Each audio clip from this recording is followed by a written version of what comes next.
Copyright laws and violating those laws are something most teachers never think about until they're standing at the copier and see the sign posted that says no copying of test materials allowed. Most of us never think about saving an image from Google and putting it on a PowerPoint or copying off 75 copies of a poem of Edgar Allan Poe as a violation of copyright. But these are just a couple of instances where a law has been broken. It is very important that we as teachers become more educated on what is copyright, how we use things fairly, the motivation behind copyright infringement, and ideas on how to minimize these instances of infringement.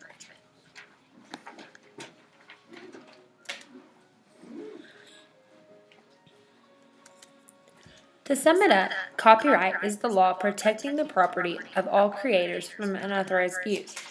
According to this law, copyrighted materials can only be used with the permission of the creator. However, not everything falls under the copyright law. Anything that falls under public domain does not need permission to be used. There's a lot of fine details, so you have to make sure you're familiar with all the information before using a source or using an item without crediting the source.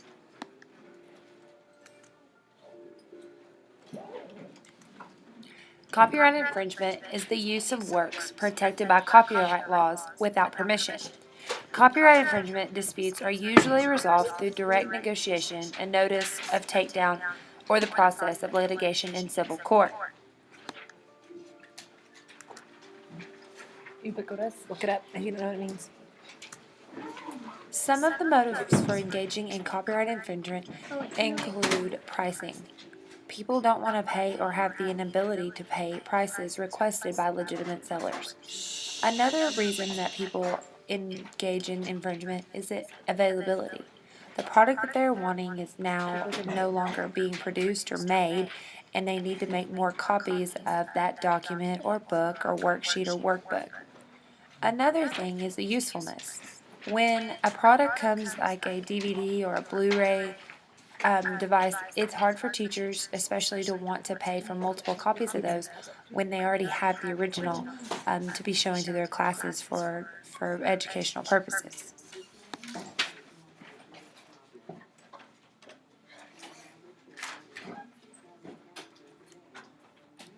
In the case of fair use, teachers are in an unfortunate position.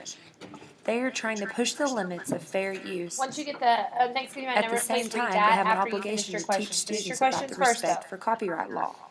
Teachers are needing more and more materials and having less and less resources and money to provide those materials for their students. Therefore, the violation of fair use and copyright laws is becoming more prevalent in the classroom. These are things that teachers and administrators need to be aware of in order to keep their teachers and staff from committing these crimes.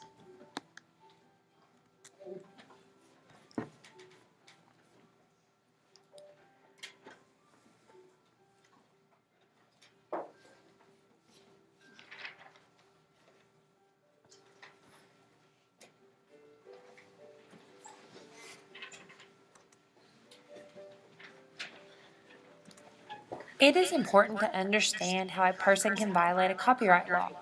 For educators, we beg, borrow, and at times steal worksheets, presentations, copies of text and poems, and other copyrighted items.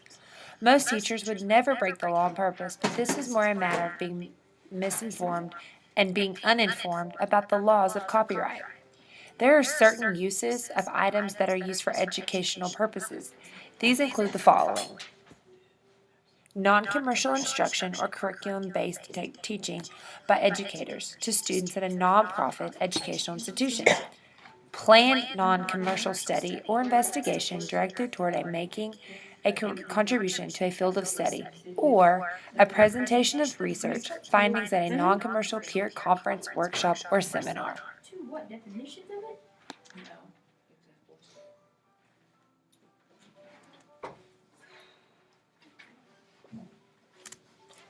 The truth is, most teachers have always pushed the limits of fair use. Most of us, at one time or another, have found the perfect piece of text, video, music, art, and closed our eyes and hoped against hope that it fell into the area of fair use. For the most part, it's cocooned in our own classrooms and we got away with it. But times are changing. The more frequent use of copyrighted material is becoming prevalent in the classroom. Students are seeing this. And as we try to teach the ideas behind plagiarism and why it's bad, we as educators have to realize what we're doing is the same thing.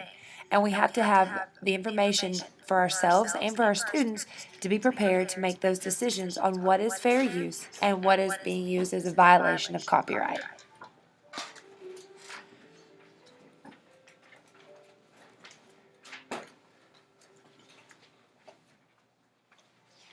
There you go. There, keep them. And then you start reading on your next passage. Yes.